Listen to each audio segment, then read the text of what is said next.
Okay, so now that we've gone over the left side of the dashboard, why don't we focus on the gauge cluster and the center information display? You can see right now the vehicle is not running. We are in accessory mode.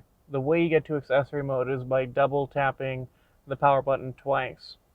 You will see that the gauges will sweep. Why don't we just do a demonstration really quick? So right now it's currently on. Turn that, the vehicle is now off. You do one press, two presses, and the gauges will move and all the warning displays will pop up on the dashboard. So first thing, why don't we focus on the left side? You can see you have your parking light, so that just means the parking brake is enabled. Then you have the steering wheel warning, so if something were wrong with the steering wheel, such as the ribbon, that would set off that alarm. You can see I also don't have my seatbelt on, so that's flashing just to give me a warning. Then we have the battery light, so if the battery were completely depleted and the vehicle was able to turn on but couldn't kick over, that light would kick on. Then you have the low oil light, and you have the check engine light, the lane departure notification, and the pre-collision braking. So you can see that they are orange and red. Red is telling you that you don't want to be driving right now. It is dire and you want to stop. But the orange ones are telling you that you can proceed, but something is amiss. You want to be careful and proceed with caution. So that's why the lane departure and the pre-collision braking are orange or yellow, and the check engine light is also orange or yellow because it could be catastrophic, it could not be. So be careful of that and proceed with caution again. So now that we've gone over the left side over there, why don't we look at the middle? You can see right now I have the blind spot detection off.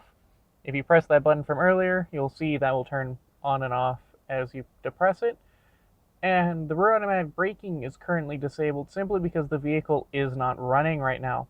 You can see that all it wants to do is be active when the vehicle is running because that's the only time you need the rear automatic braking to work. Now, let's look at the top and at the center information display. You can see right now we have the time and outside temperature set. So I'm going to hit down and we're going to go to the average fuel economy. This car is brand new, so the average fuel economy is rather poor. It's telling you that we can do 100 miles before we run out of gas, which isn't very true, but because the car doesn't know that and it hasn't had enough time to cycle, it will be incredibly low for at least the first 1,000 miles. Then you can see you have the instantaneous fuel economy gauge. You have the how long the car has been on, which is the elapsed time, how far you've gone since the car has been on. You have a digital speedometer. This car has the map. So what would happen is if you're driving along, you would actually see the road sign speed limit pop up. And then you have the tire pressure. Finally, you have a compass and the direction that you're heading. You have nothing. And then you have the iSet menu. Let me show you a quick tip.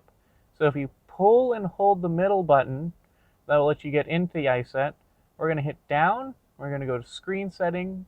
We're going to hit down 4 times. So we're going to go down from the welcome screen, down through the goodbye screen, through the gauge initial movement, which is that sweep you saw when you turn the car on or you go into accessory mode.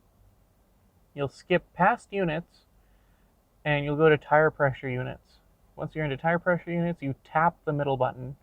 Then you hit down again. You'll go to PSI, and you want to set your tire pressure units to PSI. So then we're going to go down, down, go back. Then we're going to go down. We can go and skip over SRH, which is going to be steering responsive headlights. You want to leave that on. There's no real reason you want to disable that. Eyesight, we can go through here. You can just change the warning volume. You can change if the lead acquisition is going to turn on or not. You have the lead vehicle moving monitor function. So if you see, that just lets you know when the vehicle is moving in front of you. The vehicle icon, you can just turn that on and off, which is for when you have the cruise control set. Then you can go back. Blind spot detection and rear cross traffic alert. Again, that just changes the beeps. And if you want rear cross traffic alert on, rear automatic braking will turn off or change the warning volume just like with the eyesight earlier. Then we'll go to default settings. So if you change something and you can't figure out how to turn it off or get it back to default, you can just tap this. You can see, do you want to reset? No, yes. You can go back. And finally, we'll go back. So we hit up, up, up. You can see now your tire pressure will display in PSI. And if you look to the right side, there's nothing that really wants to pop up on the speedometer. But there is one final light that I did skip over, which is going to be in the upper right over here, which is going to be your low traction light. So if you're off-road or in the snow and the tires start losing traction, that will start flashing and displaying to let you know that the vehicle has lost traction and is turning on the vehicle dynamic control. So that way the vehicle can regain its composure and make sure that you don't slide or spin your tires unnecessarily. Next, we're going to start looking at the steering wheel after this now.